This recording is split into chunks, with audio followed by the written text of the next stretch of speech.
By my colleague Varshini, we have another big breaking news, viewers, which is coming in. Breaking news coming in related to the Kaveri water row. The latest coming in that Karnataka has filed its affidavit in the Supreme Court ahead of the August 17 hearing, arguing that the water release order that has already been fully implemented. Karnataka says that over 86,000 cusecs have reached the other state between 29th of June and August 10, and then therefore called Tamil Nadu pleas infructuous. The state has also cited reduced inflows and also drought-like conditions, possible drought-like conditions, by opposing Tamil Nadu's claim of a water deficit. So that's the latest which is coming in. Harish, my colleague, is joining us on the phone line. Harish, give us all these details. Far as the Kaveri water row is concerned, Karnataka has now filed its affidavit in the Supreme Court.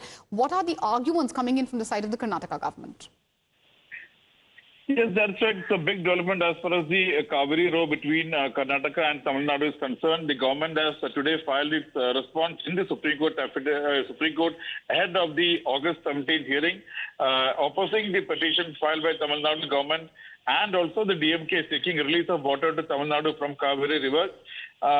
As per the key points is that as per order issued by Kaveri Water Management Authority on July 30, Karnataka was required to release water to Biligundu at the rate of 3,500 per second per day for 15 days.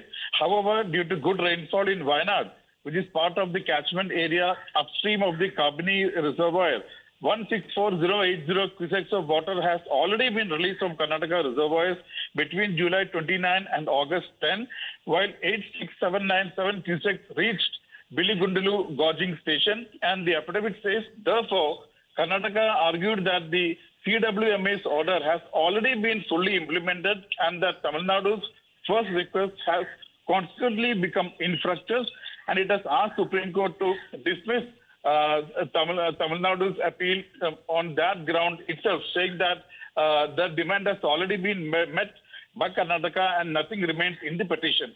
Remember, Tamil Nadu government had accused the Karnataka government of defying the Supreme Court directives. Tamil Nadu's appeal says Kaveri Water Regulation Committee had directed Karnataka to release 3,500 cusecs of water per day starting late July 2026. But Karnataka is not releasing even that quantity.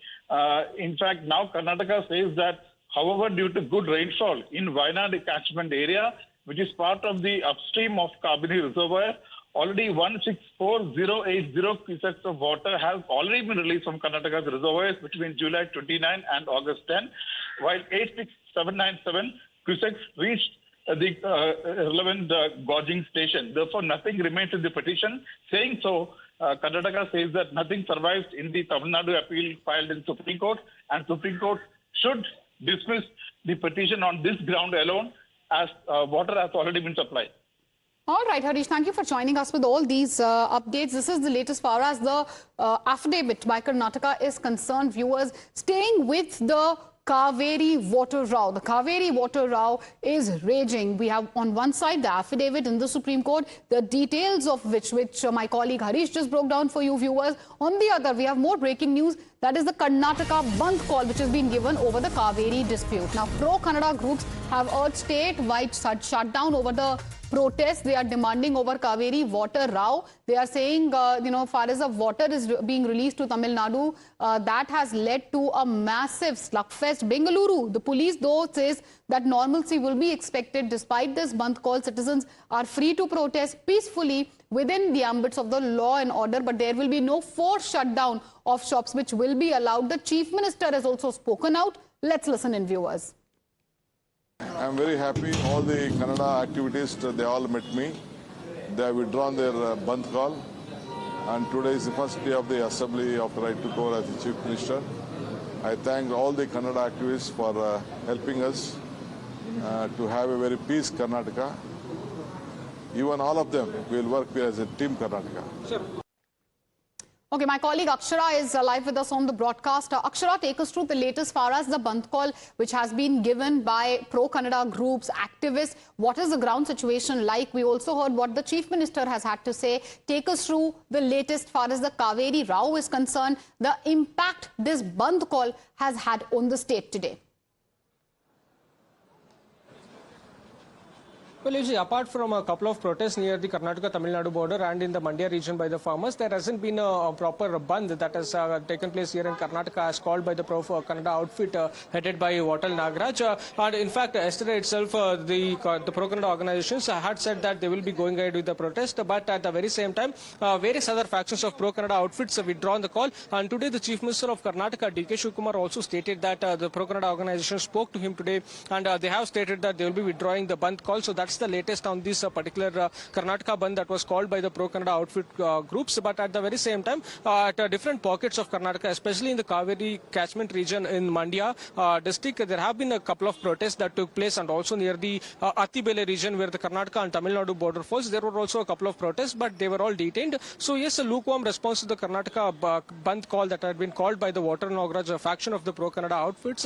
But yes, the final word coming in from the Karnataka Chief Minister is that the Pro-Kannada organizations have spoken to him and have decided to withdraw this bandh. But necessary measures were also being undertaken by the Karnataka police across the state. The police deployment and security deployments were seen across the state at sensitive places such as schools, hospitals, government offices and other public spaces. So yes, the Karnataka bandh has been unsuccessful if you take a look at the overall situation across the state, and the life is going normal at various parts of Karnataka. As I mentioned, there have been just a couple of protests at the Karnataka-Tamil Nadu border, and they have been detained there, and also a few protests in the Kaveri catchment area here and there. It's going on.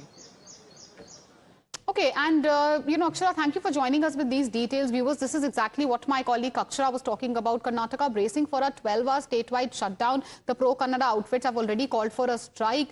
We took you through the latest which is coming in. We also heard the reaction of the Home Minister. Meanwhile, it's the Chief Minister. Meanwhile, it's the Home Minister of Karnataka, Priyank Kharge, who's also appealed against this particular shutdown, says Karnataka government is going to explore every legal option. We also took you through the affidavit which has been filed. The Chief Minister, D.K. Shivkumar, now caught in a very delicate situation, saying that government is closely monitoring water inflow when it comes to Karnataka, stressing that protecting the state and farmers' interest is his utmost duty. We also heard the reaction of the Chief Minister. Now let's tell you about what this shutdown could mean for everyday life, even though my colleague has already told us at the moment it has a sort of a lukewarm response. Now the fear is that hospitals, pharmacies, etc., bank, government offices, they could be affected. Number metro services that at the moment remain operational. So while the protest is expected to hit movement and some sort of business essential service, they are likely to keep running as usual. So